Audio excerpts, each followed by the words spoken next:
Good Sunday evening, everybody. I hope you all had a great weekend. I know I had a fabulous weekend. I actually got my new to me washer and dryer hooked up, ready to go. Done 2 loads of laundry in it.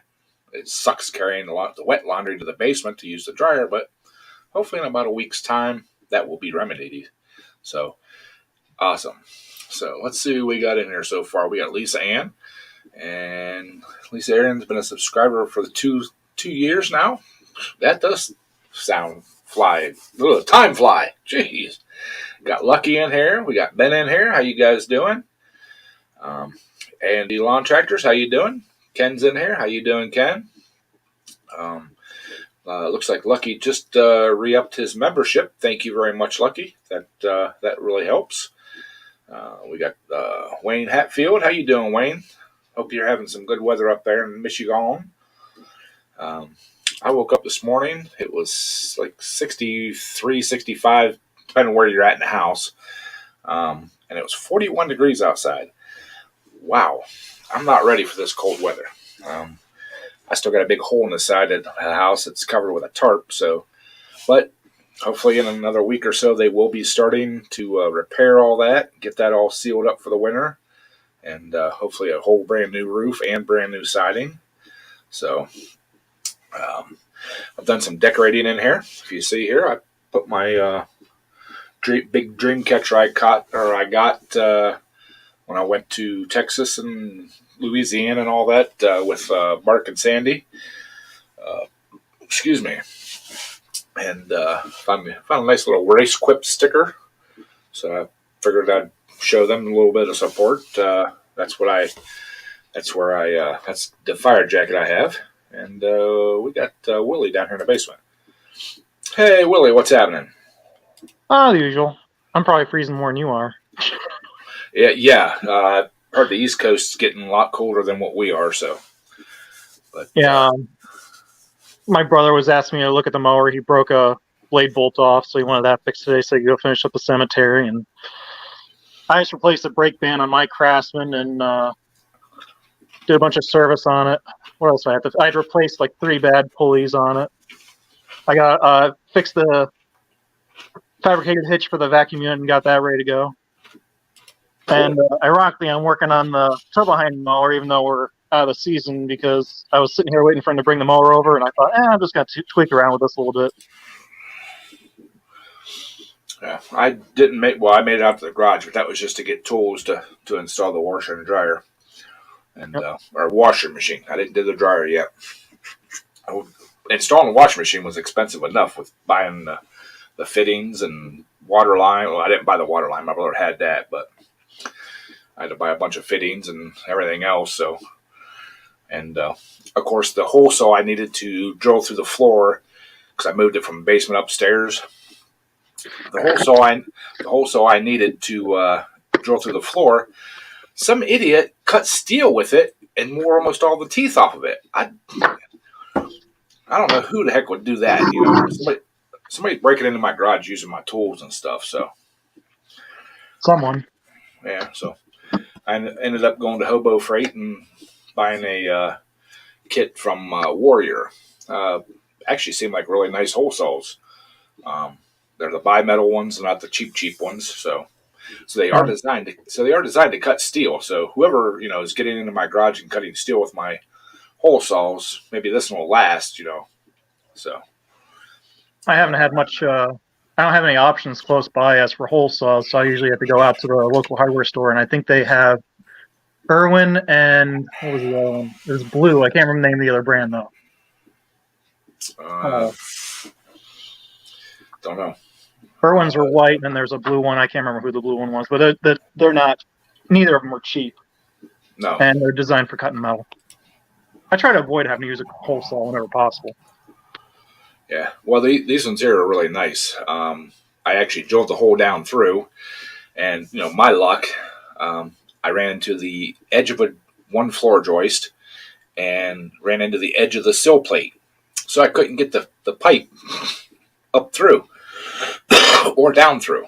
So I had to move the hole over about half the width of the hole, and I was really dreading that. But I just kind of braced myself and started it real slow and actually in reverse and got a little notch going and then turned it around the other way. And that thing just ate right down through. So, um, dirt slinging, pulling team. How you doing, buddy? Thank you for stopping in. Uh, Ben was asking how Mark and Sandy are. Mark and Sandy, I guess, are doing fine. I haven't really talked to them a whole lot since the wedding and stuff. Or their daughter's wedding. Their youngest daughter got married, so I talked to them then. But I mean, we've all been busy. I've been just eyeball deep in everything, and so Tommy, how you doing, bud? Thank you for stopping in. Um, I want to announce too, I did hear back from our last giveaway winner. He said to pass it along to somebody else. So next weekend, in the live stream, we will be doing the giveaway again. So let everybody know, or don't let them know, and increase your chances. But either way, we're going to redo the giveaway next weekend. So awesome.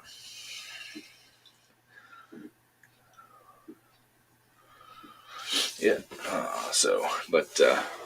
Yeah, I was busy all day yesterday, most of the day yesterday, installing that washing machine and stuff and doing laundry. Is it a side load or a top load? It's a top load. I won't buy one of the front load washing machines. Everybody I've talked to either have problems with them right off the get go, or within a couple years they're junk and you got to replace them again. And for the money they're paying for them, no, I refuse to do that. We had one down here in the apartment that was a combination washer dryer, and ironically, all I ever did was wash clothes because it didn't dry clothes. Yeah. Well, at work, I had the opportunity to get a stacked, like an apartment washer and dryer. But after checking into them and talking to the company that we use for our appliances and stuff, they recommended not doing that because inevitably one of the two will go bad, and usually it's the dryer. And the parts for it are more expensive than just buying a new washing machine. Even then, if you have to move it, you need like 3 people to move them. Well, they're apartment size, so they're not that heavy. But they won't.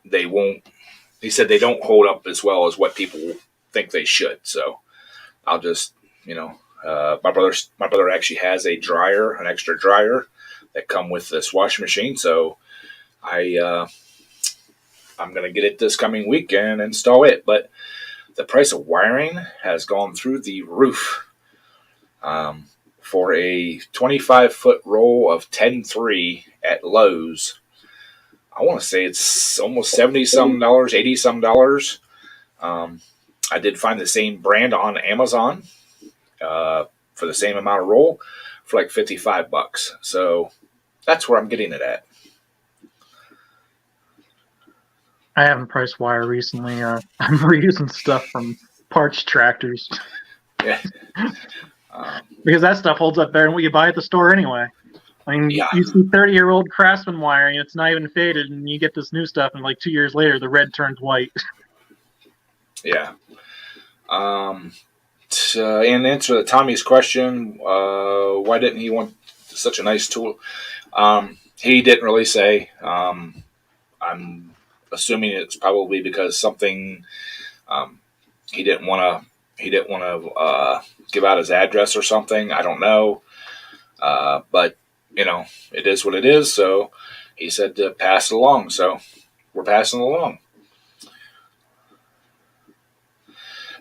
Yeah, Ben, I've seen that you guys use the front loads in the UK a lot. I think it's the manufacturing of them. You guys have been using them for probably a lot longer than what we have because we're like backwards over here on a lot of stuff. And I think they're just probably a much better quality machine than what we can get here.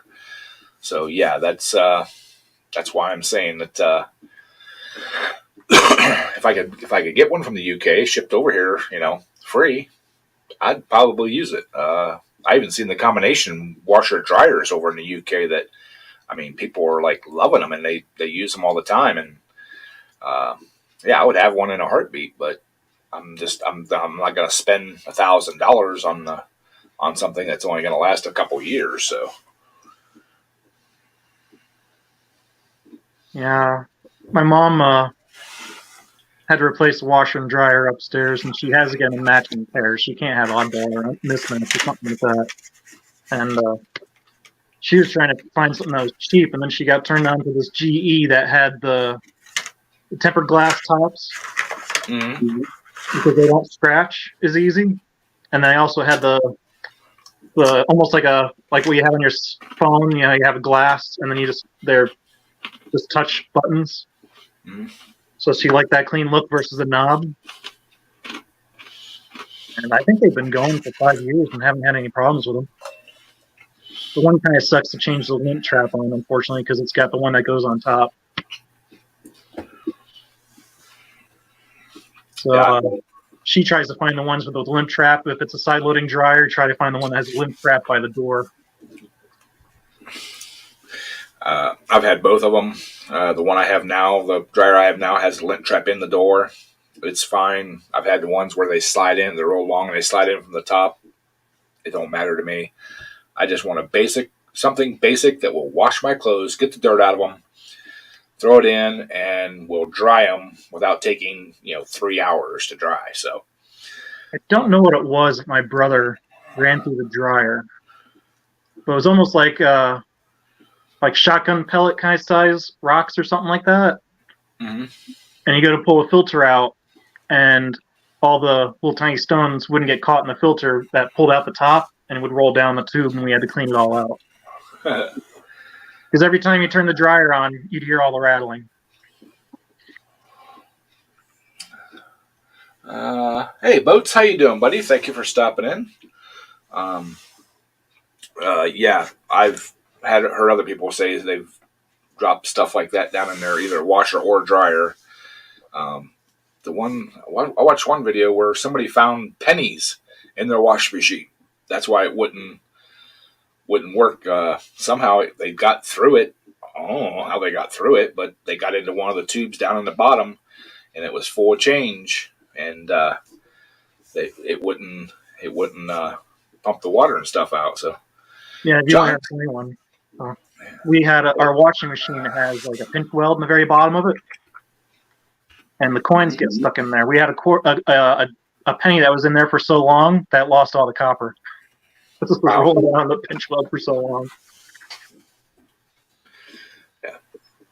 The only thing I don't like, I can't say I don't like about it, but is different is my new washing machine doesn't have the full agitator that comes all the way up the middle. It just has a little hump at the bottom. And I had to read the instructions on it that says lump the clothes around the outside of it, and you should be able to see that in the bottom when you put all your clothes in. I don't know if anybody's ever tried to wash like blue jeans and socks together. Socks don't lump. They kind of cave in and fall in. So hopefully that's okay because they got clean. So they clean fine, but what happens is if it gets to the spin cycle, it could go to one side. Yeah, and you'll know it. Go Kurt's going fishing. How you doing, Nate? Hope you're having some really good weather down there. Yeah, Ben, it is better to hang the clothes out to dry. Matter of fact, I think he's getting the geese early because I think geese have started going since like the middle of September. They were already heading south. So he's probably loaded with them by now.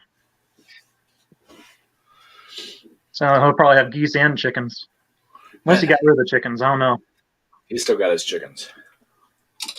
What's up, Polar Bear? How you doing? Willie, how you doing? Hey, Bo. What's up? Yeah, Boats, Ben, Lisa, Big John. How you doing? A&D, Nate, Tommy. But yeah, today I spent like kind of cleaning up and stuff from doing the install and that. Cooked a couple meals for my lunches and stuff like that. And also made pepperoni and salami chips again. Damn. I love these things. How'd you make the pepperoni chips? Just take sliced pepperoni, and I bought a baking tray that has a rack in it. You just lay them out on about 275 degrees for about 20 minutes. Okay. They dry out. Dehydrated. Yeah. Yep, dehydrate them, and they get super crispy, just like potato chips. Wow. I got something I hadn't showed you yet. It's been a couple of weeks since I've been on here. Been busy. My mom's been making pies, like you wouldn't believe. We have these crates, they're like produce crates that my grandfather gets for free from the food kitchens. They're not quite as big as a extra wide milk crate, but they're bigger than a single milk crate. We had 5 loads of apples in those. You got some beaver nuggets? No, that is pecan brittle. Okay, and, that's from Smoky Ribs Barbecue. Russ Jones, you've seen him in my live panels already. Pecan brittle, and then he freeze dried them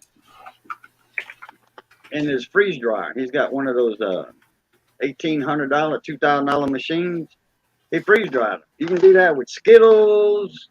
It makes them puffy, like a cheese ball or something. Mm-hmm. But these are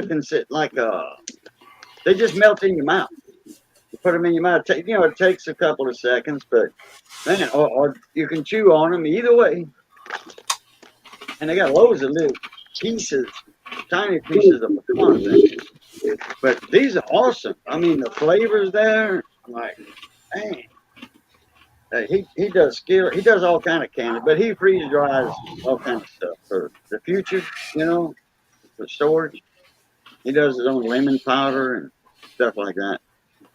Can he do carb free food?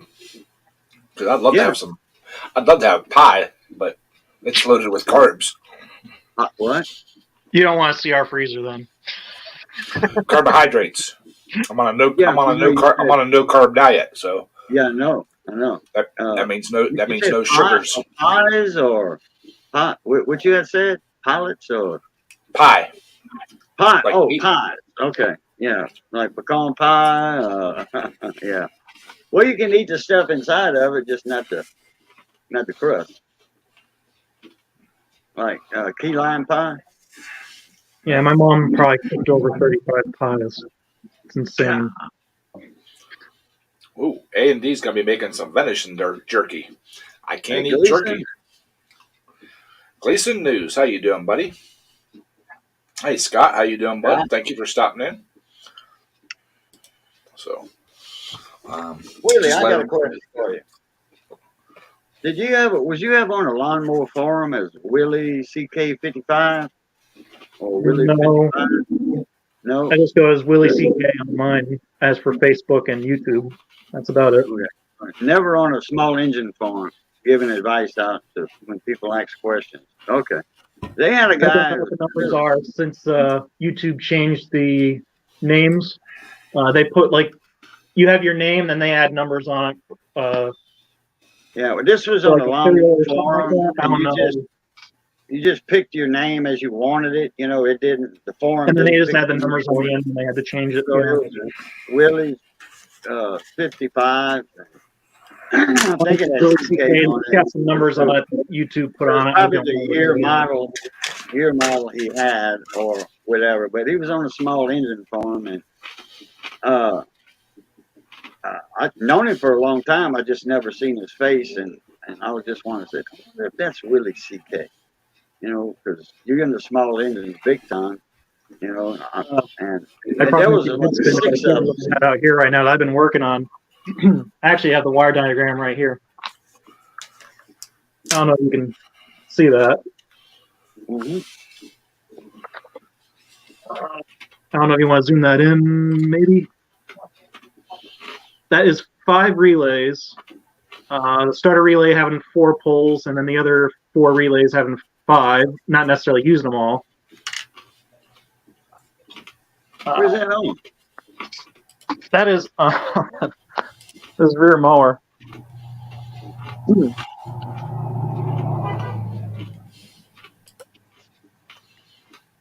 Yeah, we got a few relays on there. Yeah. Dang. Press some switches. Yeah, I had an electric solenoid to the choke. And it's also got electric PTO on it. Let me see if I can figure out how to turn the camera around on this, and I can show you that.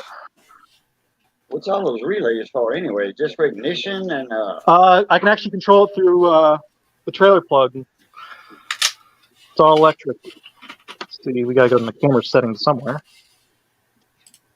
That's not it. Oh, it won't let me swap the camera around. Will it? Hi, Major. How you doing, buddy?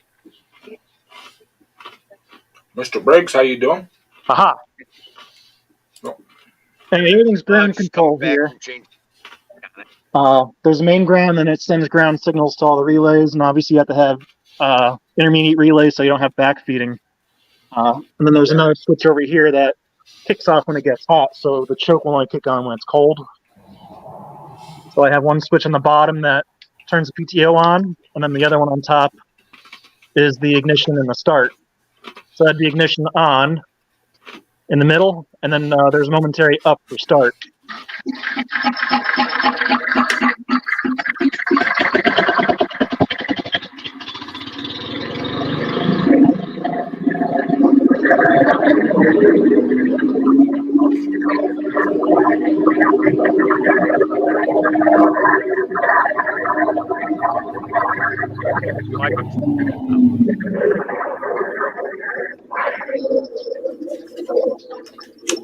I got one of these relays to me though, but the idea is I can hook up that trailer plug onto the tractor and control everything from the seat of the tractor. okay. So what you're gonna have on there is I see you got a belt, big old pulley for a belt. You're gonna put that like on a log splitter or something? No, it's a 48 inch Oh. clutch. It's got a toe behind the tractor. It's got a ball It's a hitch. motor. Okay. It's got a ball hitch on the that hooks up to the tractor for the offset. Okay. I got you. I see the deck now. Yeah. Okay, that's neat. Yeah, 5 relays to make all of that work, and then I know one relay's not working right. Every now and then, Okay. I'm losing PTO control. I don't know why. Probably just need cleaning the contacts in there. Pop the cover off and clean it. Yeah, and it runs the battery dead when it sits too. I don't know which one's doing it, but I'll figure it out. I had to get waterproof relays because I didn't realize at first that the water was getting in them and causing the points not to work. That starter generator is probably worth as much as the engine. They're getting harder to find. Yeah, I rebuilt that one. Just needed a piston and then a valve job on it. And actually, the starter generator, I also put a rebuild kit in it because the bearings were not that they were dry, but they were rough because the grease was so old it was hard. So I just put brushes in there while I was in there, so I know they're good. Actually, this engine's from the '60s, so it didn't even have sealed bearings. They had seals to keep the grease packed in. Yep. I kind of like the regulators because you can adjust voltage wherever you need them. Yeah. Funny story on that is I did have a lithium battery on it because I thought, lithium probably be good because it won't go dead if it sits. It went dead when it was sitting. I thought I'd have the extra amps. I didn't have the extra amps. I thought it'd last. It didn't last. I hooked a 210 charger up to it and popped the fuse on it by accident. Oops. That's not good. Nope. So yeah, I'm not buying a lithium battery ever again. Gel cells are the best. I love those. Are the ones I like, but they're expensive. Yeah, jail cells. Yeah. I got one in my car. I took it out of my Volkswagen Cabriolet convertible. The battery in this car is 15 years old. I haven't had any batteries long enough to tell you which ones were good or bad, but I miss the old Workaholics. They don't make them like those anymore for the small engine stuff. Yeah. I had a Workaholic that was 12 years old, and it sat unused for 2 years, and it still had a charge in it. I don't know who makes them or made them. I just was go- 13, so that was like 19 years ago. I just go with the old Napa Legends. I think Deca makes the batteries for Napa. Yeah. I think they last and they're easy to get for me because I deal with Napa every day. So One battery Yeah, I they're have good, on my man. Craftsman is a wheelchair battery. It's like a deep cycle, but it's kind of like an in between of a lead. It's not a glass mat. It's not advertised as an AGM. It's some sort of or other type of battery material, like a gel battery. And I'm told they last a long, long time, and they don't care if they go dead. They don't sulfate like a lead acid does. right. And they're probably 4 or 5 years. Well, I've been looking at the uh, like the lithium battery conversion for my pulling tractor, because the only thing now that I have the stock coils back on it, the only thing I have to run is the fuel pump, and a lot of guys are taking the 20 volt like the Walt batteries and stuff like that, buying the adapter that will adapt them down to 12 volt and using them in their pulling tractors. Because, like I said, the only thing you have to run is the ignition, and that don't take very much, as short as time as we're running them.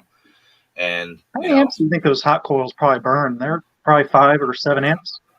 Because I know a regular coil is only 3.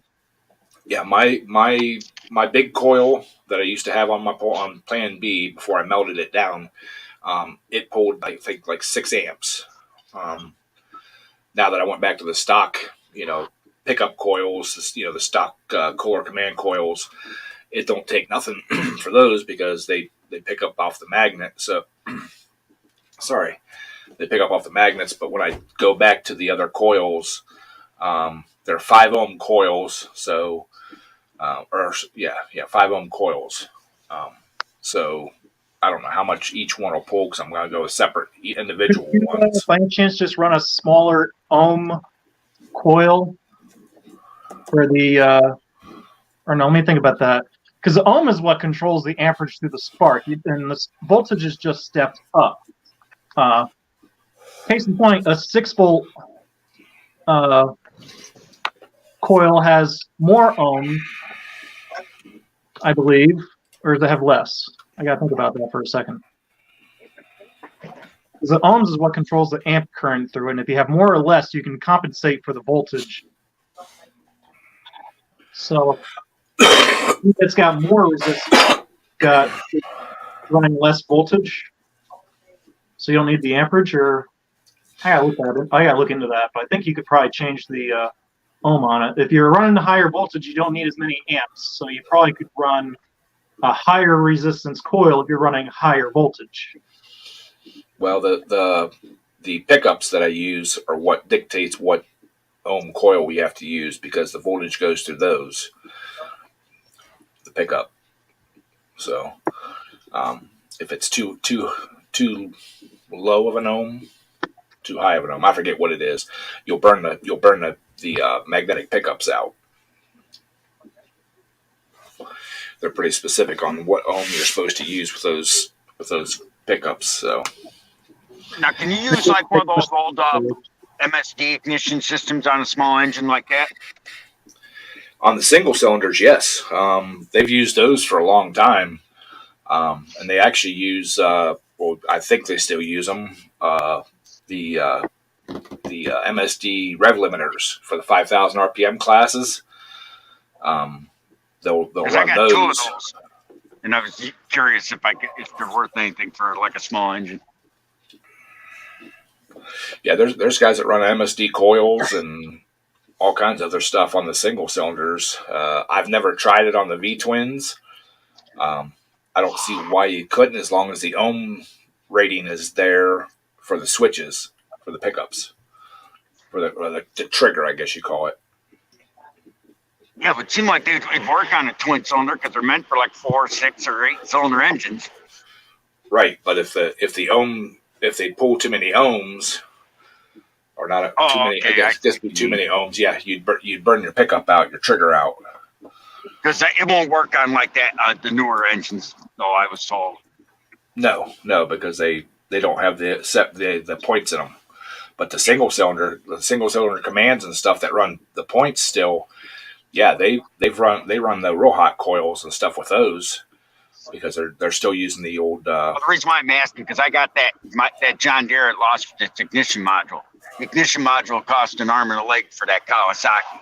I was wondering if I could put that on there and just use what I got, I'm not positive on that. I wouldn't want to tell you one way or the other just because I don't want you to burn something out. But Yeah.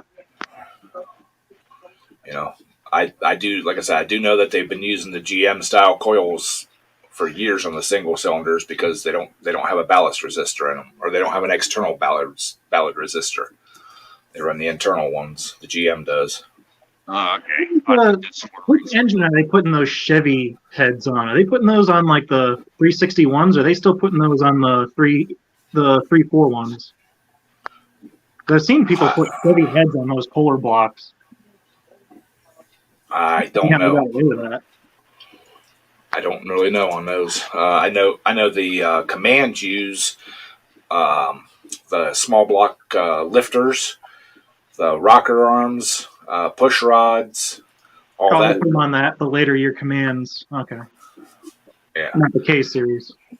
No, not the K series, but the Okay. Kohler Commands like we run. When I was running that 39 cubic inch, all the push rods, the lifters, rockers, everything was all from small block Chevy.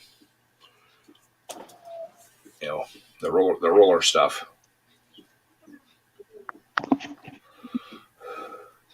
Mater said whatever he picked up at the junkyard has a Tecumseh engine on it.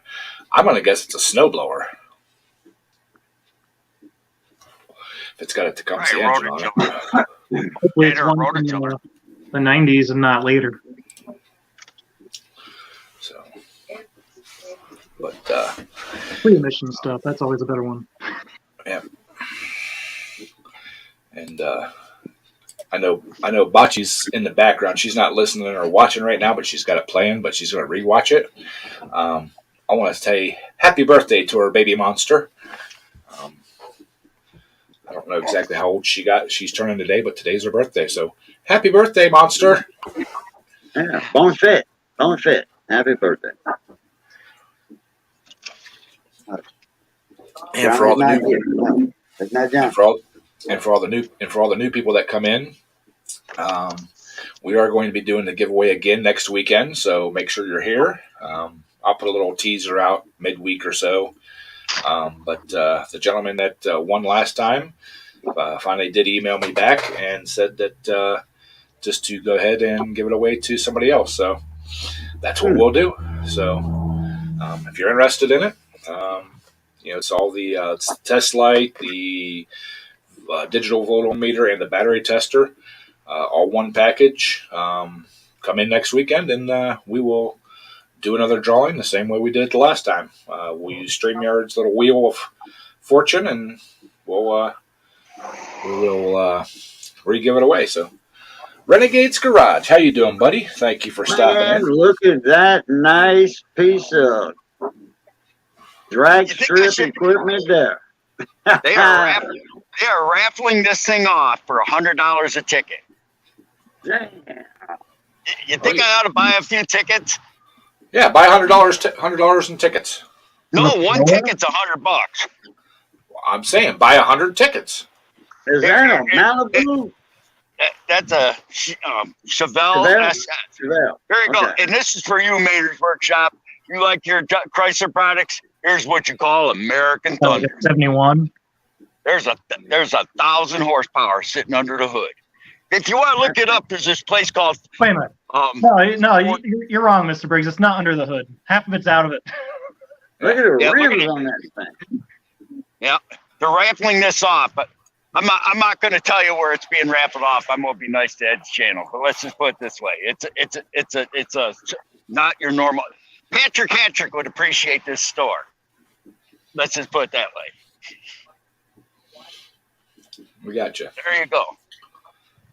Almost with the way the lights shine off, it almost looks like a phase shift paint. It's purple. Yeah. It's like to me. Yeah, but is it like the kind of stuff that's going to be black and then the light hits it? And I wish it was daylight because I'd show you the inside. That thing's awesome. Changes color when you look at different angles, probably. But look how deep those wheels are.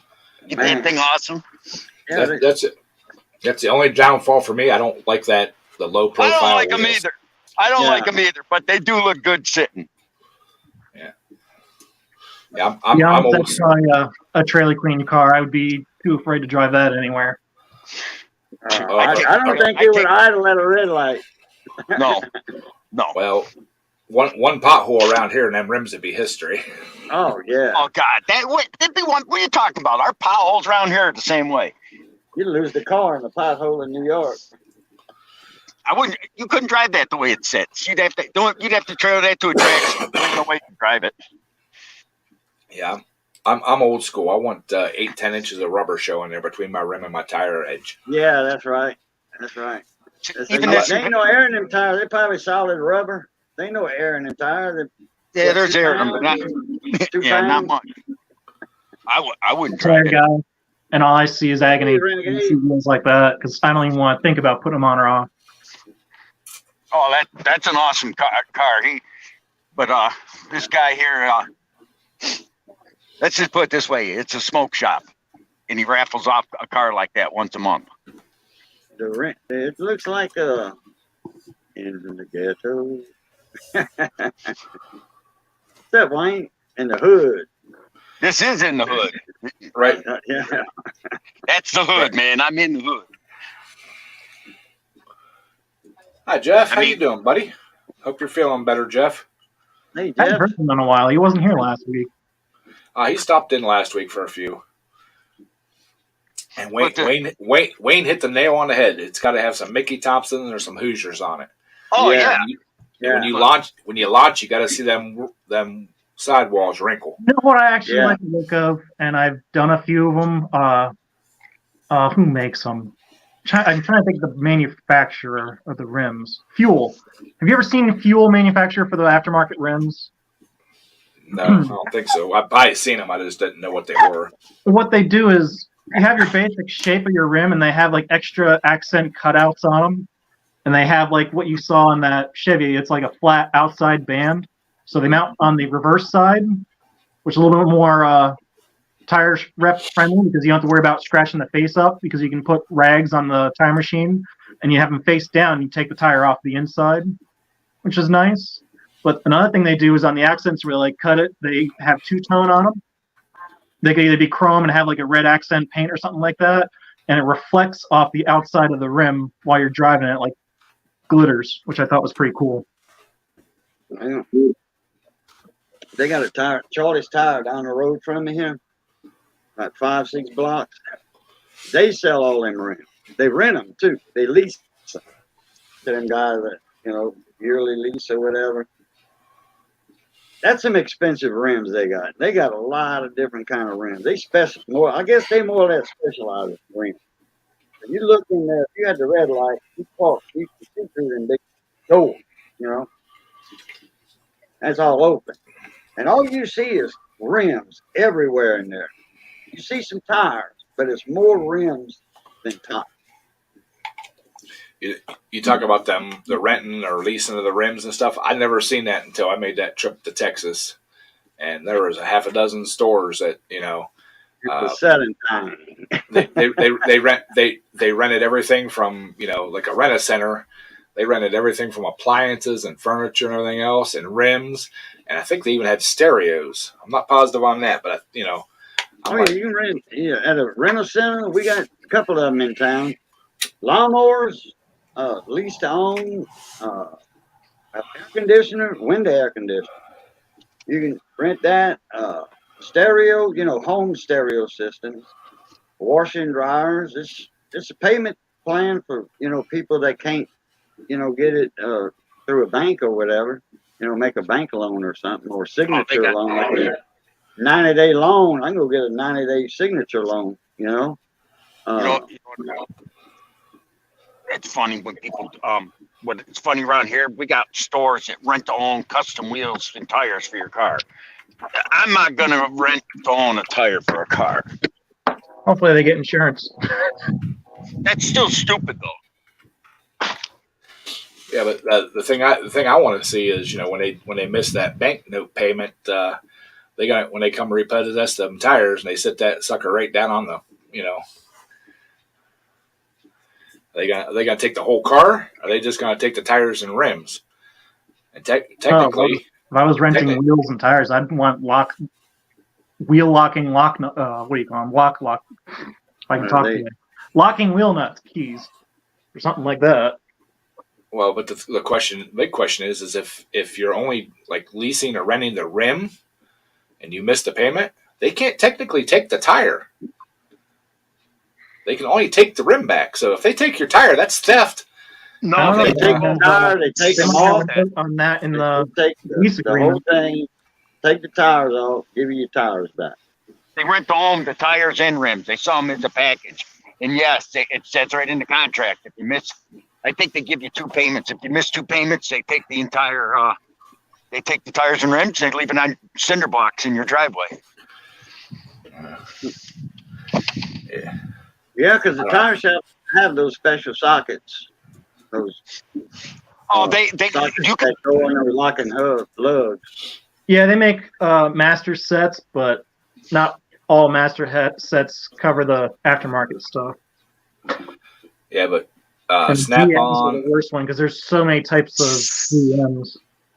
Yeah, but Snap On and Matco and everybody make specialty sockets that have teeth on the inside. You just tap them about 3 times and hit them with the impact, and they will rip them locking lug nuts right off. I bought Oh, the yeah. ones from Mac that are the straight spline ones that you hammer on, and then they have the extractor plug piece. So when you get the nut off, there's a little threaded bolt you put into it that pushes the nut back out.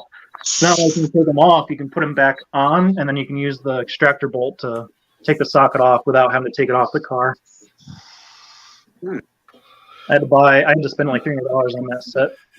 Well, I remember when they first come out with the locking lug nuts, all the big tool dealerships had all the different cuts, master sets. And then they started realizing that if you're going to be taking them off, and like if you're at a tire shop and they didn't leave the key, either you don't do the tires or you just put the extractor on it, cut it off, and say, hey, you should have left your key, dude. Yeah. So I got mine like when I did tire work a while back. I was there when they did the tire work at Grumpy Yeah, Stack that's Tire. right. Yeah, those are the ones. I got the thing in my back. The driver's seat has the passenger seat too, in it. The Liberty, the limited edition, got the leather seats, and it's got a pouch on the back, built in on the back of the driver's seat. You lift up the flap, Velcro, reach in there and you can get whatever you want. It's 18 inches tall and 14 inches wide, 15 inches wide. You can put like file folder stuff in there, like paperwork, receipts, all that stuff. And it's pretty thick too. You can have it about that thick. I keep all the O'Reilly's receipts in there, parts lifetime receipts. That way I know exactly where they're at. Plus my lug key, the socket for that special lug on our Jeep. Renegade said, Renegade said, 85. yeah, Renegade said most of the time they won't fit. They take a thin wall socket. Most of those big 17s, 20s, 24s, they don't have the pockets that the lug nuts go into. They're a flat face, so them sockets pound right on. And yeah, Nate says it's only 85 today. Yeah. I'll trade you, Nate. You can have my 41 that was outside this morning when I went to the grocery store for your 85. I think I it got was like 54 right now. I think we got 57 this morning here, I think. That's all I got today was 57. I was for the morning look.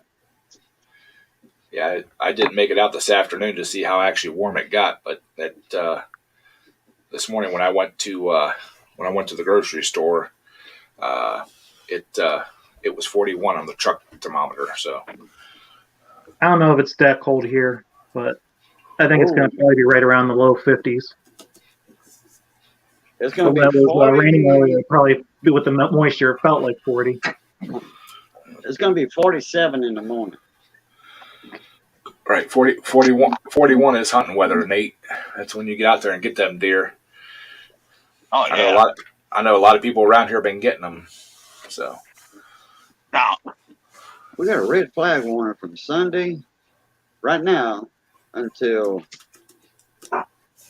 7 o'clock. I don't know why. what is that? Is that high winds for red flag? I don't know. Yeah, red flag. I guess high winds. Probably since that cool front came through, we got some high winds coming in. Plus, probably the burn ban that's in North Louisiana, Central Louisiana. Let me click on that and see what that's about.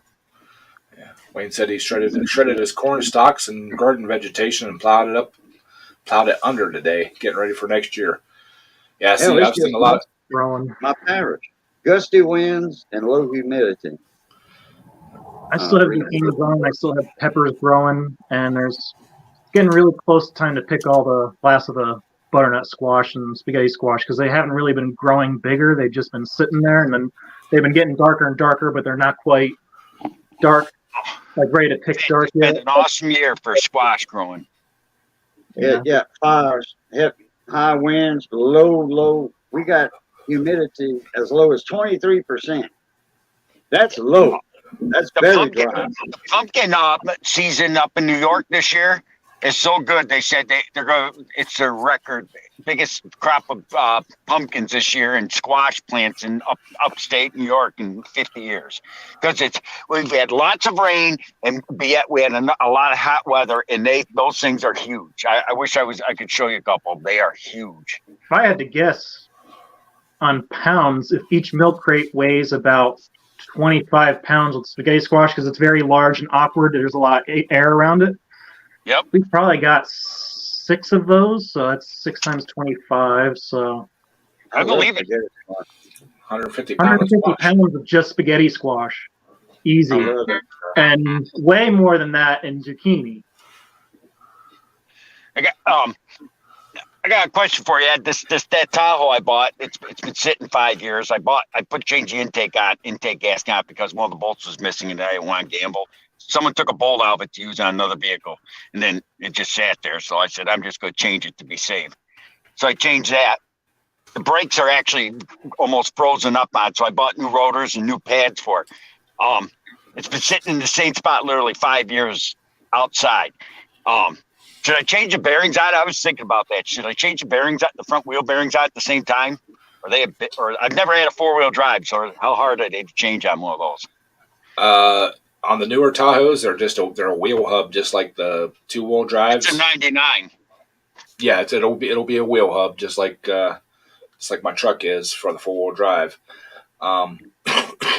They're not bad. I wouldn't replace those. Well, I was going to I got to take them off anyways because the front drive axles, all the CV boots are dry rot and fell right off. You can see everything, and the oil came out. I bought 2 new front axles. Oh yeah, then if you got to take the CVs out, then yeah, if you're gonna pull the bearings, throw new bearings in it. Also gives you the opportunity to put some Never-Seas on. Since you're in New York, a lot of stuff tends to rust pretty bad. Yeah. Make it easier for next time. Just I would get the brake caliper slide hardware too. That's the biggest thing that locks up on them. All those brakes are so frozen. When I changed the intake gasket, the light went blink, and the light went out, the check engine light. And then it came back on. I put the scan on. Oxygen sensors were bad, so I went and grabbed oxygen sensors. They're cheap for that. Changed them. The light went out and stayed out. And it runs perfect. So I started up, went to go forward, and all you could hear is those front brakes just grinding up a storm. And then when I tried to put it in 4-wheel drive low, one of the CV axles started making noise. I got underneath, and the driver's side snapped completely off, and it's just dangling down there. But I've never had 4-wheel drive, so it'll be a learning curve. I've never even driven a 4-wheel drive. Does that one have the torsion springs on it, or is that one going to have coilover in the front? I think it's got coilover. I don't know if it's got torsion bars. It might. Yeah, because that was right around the year. I changed back and forth. Yeah, 99 should have the torsion bars. Okay, because I haven't torn into it. I just crawled underneath and looked and saw that the the drive axle was laying on it broke right off completely. Yeah, well, at least all the pickup trucks have the torsion bar, so I'm assuming It that probably is. It's the same setup that's on the Toyota T100s because they have torsion bars, except for the torsion bars go on the top control arm, correct? Lower. pickups, they go lowers. Oh, okay. So then they're just like the Toyota because the Toyota went. I just did them on mine, so I'm used to them. Honestly, I like torsion springs. They ride really nice, especially on a nice heavy tire. But they You know are how many people are sometimes a converting them? pain in the butt to work on and level out for alignments. Yeah, but once you get them aligned, I mean, it's like everyone tried. The dealership tried selling me a coil overload spring to coil spring conversion to convert my Toyota pickup to from torsion bar to springs, and I said, why would I do that? Those torsion bars are 28 years old, and I only took them off because I changed the lower control arms. And once you get them set, they hold up great. I took mine off, put them back on, took over to the alignment shop. I think I paid $150. They ride really nice, though. No, they ride nice, they handle nice. But I have a lifetime alignment on my truck, but except for when you take off the torsion bars, they won't realign it for free. So, they realigned it. They had to I had the torsion key in upside down. Basically, they'd take it out and spin it 80 degrees and put it back on. But once they did that, my truck rides perfect. It's up there. My brother had sent out his 97 3500 HD out to get an alignment done, and they wouldn't touch it because the camber was off. And they were afraid that the camber was going to be rusting. They could see it had a plow frame on it, even though my brother told them they were all brand new cams on it. I said, okay, fine. I know what's going on. So my brother got the tape measure out and started checking all the left and right ride heights, and then adjusted the torsion springs on it to get it back to where it was because he had to take the one spring out for something like that. He had to put a spring back in, and it wasn't right where it was. He got it back to where it was, and then they finally aligned it. Yeah, I hope my son-in-law put new keys in his to get 2 inches of lift on the front to level it out. He's telling me, "Oh, you ought to do it to your truck, Dad. You ought to do it to your truck." Dude, that would be the most expensive part on my whole entire truck if I put them new keys in there just to lift the front end up a little bit. You know, maybe. But I did find a twin to my truck in a lot better shape for $3,500. So if it's still there after I get the roof and everything all done on this house, because when they redo the roof, if there's any plywood or anything like that needs replaced, that's on me. It's not on the insurance company. I'll have to pay to have that replaced. So once I get that all done, then I'll be in the market to buy another truck. So hopefully if that truck's still around, I may go look at it because it is the identical twin to my truck. Extended cab, 5.3, the whole 9 yards. Everything's identical to it. Same year, same color, except for it has a silver stripe at the bottom that my truck used to have till the previous owners somewhere down the line spray painted it black. But yeah, it's identical truck to mine. So your insurance is going to cover your roof for you, huh? That's the plan as of right now. That's awesome. Hopefully you get that done sooner rather than later because I don't see the price of used cars going down. Matter of fact, I used to see $600, $800 trucks for sale on Marketplace all the time. I used to keep an eye out for one for parts in case I would find one that I could probably use for parts for the interior manual.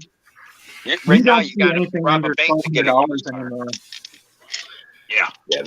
This one's actually sitting between me and my brother's house. I pass it every time I go back and forth, and I don't think it'll be there a whole long time.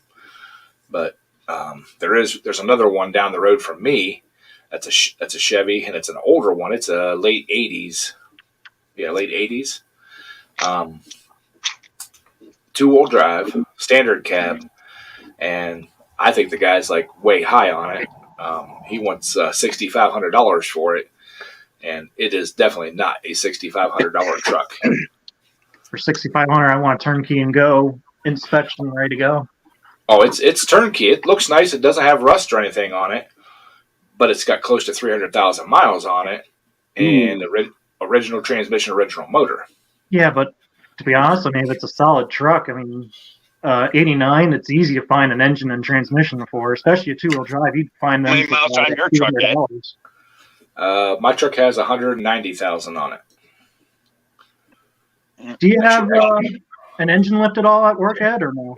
Yeah. I got a cherry picker and stuff at work. Oh, so you could swap a throttle body 350 or in probably a day if you wanted to. Oh yeah. But Johnny's got 210,000 on his Jeep. He got been having it just renewed the insurance last month. I probably assume you'd need a new axle probably that 5 months old. He paid $3,400 for that Jeep, but he put a lot of money into it. Window regulators, All those window regulators are green. electric lock actuator, one of them. Bunch of stuff. My brother had to replace the rear axle Now on he's got a 92 with 180,000 on pinion went Pin out. valve that won't come up. The rocker keeps falling off of the overhead cam on that 3.7 liter overhead cam. So, yeah, Jeep Liberty. Oh, get rid of it. And well, I've never had no problem with my Liberty. I've been having my Liberty 5 years now. My brother had a 4.7 and we had to swap the engine with 100. How many miles did that have on it? 169,000 on it, and then we bought another one at the junkyard with like 89,000 miles on it. He probably put 30,000 on it, and now that one's using coolant too. So that's probably a bad head gasket too. It's on its second 4.7, which is the same as the 3.7. 3.7 don't at least get as hot, so they're not as bad with the head gaskets. But like you said, they throw cams.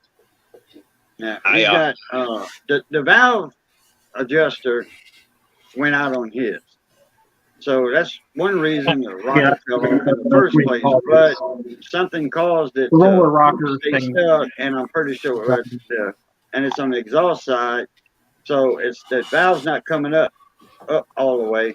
Put tension on that rocker arm to get that rocker arm back in place. That rocker arm stays loose. So yeah, there's a piston on one side and the valve is on the other side, and the oil pressure tightens them up.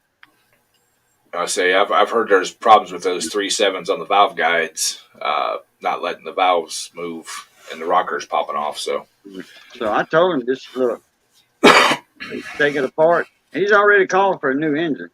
They want 18 for a new engine. I'm like, why you want a new engine? Just change the head out. You know? Yeah. How many miles? Don't get a brand new head. Just get a used head. If you get a brand new head, guides on the timing set. If you're usually doing a timing chains or messing with the timing chains, yeah, you're those doing all the chains guides on there, yeah. Timing everything. Because they have the cam in the center. It's not an overhead cam. Right. It's got an overhead cam. A mid chain. It's not like it's one big chain or two chains. I think it's got three chains on that. 3 chains on that engine, and he's got the service manual on it. So it's got all the tear apart details put back together, line up. It's a big plus. Trying to figure it out without the book would be a nightmare. It's a little overwhelming for him. It's too much to soak in at one time, which for me it would be too. I wouldn't attempt it myself. I'd just take it to their shop and let them do it. But he went to shop that Fusilier. I spent less time pulling that 4.7 out than I did pulling the head off. They said they never messed with a 3.7 overhead cam like that, and it could take 20 hours, which I don't know if they including their coffee break and lunchtime in them 20 hours, because it shouldn't take 20 hours to change a head. And in my opinion, it shouldn't take 20 hours.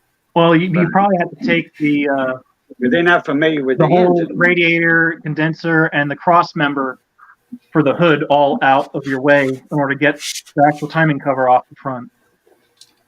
There's like a cross member that the hood latch connects to. You have to take out. Okay. Well, it's not. No, they got plenty of room to take the. The radiator might have to come out, but there's a good space in between the radiator and the front of that engine. You can take the timing cover, water pump, all that off. You take all that off. You got room for that. It's just, and then he's got the valve cover, all those pipes that go across the valve cover. He's got all that off already. All he's got to do is pull it, yank it to a mechanic shop. Now, I'm going to talk to the guy next door to me. Well, he's not next door. He's a half a block away. He works on domestic and foreign cars. So he's familiar with overhead cam engines. I'll go talk to him and see how much he'll charge Johnny for that. We'll get a head from a junkyard, inspect it first, make sure all the valves are right. If he puts a brand new head from O'Reilly's on there, They're he not. can get one. You can If he get a gets head brand rebuilt new for one like and 500 put it on bucks. there, he's going to have a problem with that bank, with that side of that engine, because everything's brand new on top. He's got old rings, he's got rings with 210,000 miles. Something's going to give because that head's brand new. You got a lot of pressure on top. What year is it? Something's going to give later. It's 2004. For what he could buy a used head for, I mean, like around here, I could buy an engine for that for $300. The running engine with a warranty from a junkyard. There's probably junkyards down there that do the same thing. 1,800 for an engine over here. Is that new or used? No, that's from a junkyard. Wow. Right, take a guy. There's you can look it up. Look up Horseheads Pick Apart, Cajun. It's what the name of the junkyard around here. It's called Horseheads Pick Apart. Any engine you pull, no matter what the mileage is, it's Oh, like yeah. $400. So you pull it. Yeah. No, but you can pay them to pull it, and they charge $100 to pull an engine. Oh, okay. 1,800 is a lot for a used motor, considering a new one is like 3,500. Where the drag track used to be, the racetrack, drag cars and all that, that was a big Now, popularity. do you have over any here junkyards years ago. around you, Cajun, at all? They 1,500 for an engine, a 350 engine, 1,800 for that, but they guarantee it. Yeah. All right. I hate to cut everybody off, but it's been the hour. I've got some stuff to take care of yet before work tomorrow. I appreciate everybody. Love y'all. Thank you for watching. Remember, hit that thumbs up on your way out if you haven't already. And we will catch you all next week. So, All right, everybody, y'all know the routine. It's good being north of the grass. Y'all stay safe, be that way, stay safe. As always, love, peace, and crackling grease. Catch y'all later. At Pluto. thank y'all. Bye.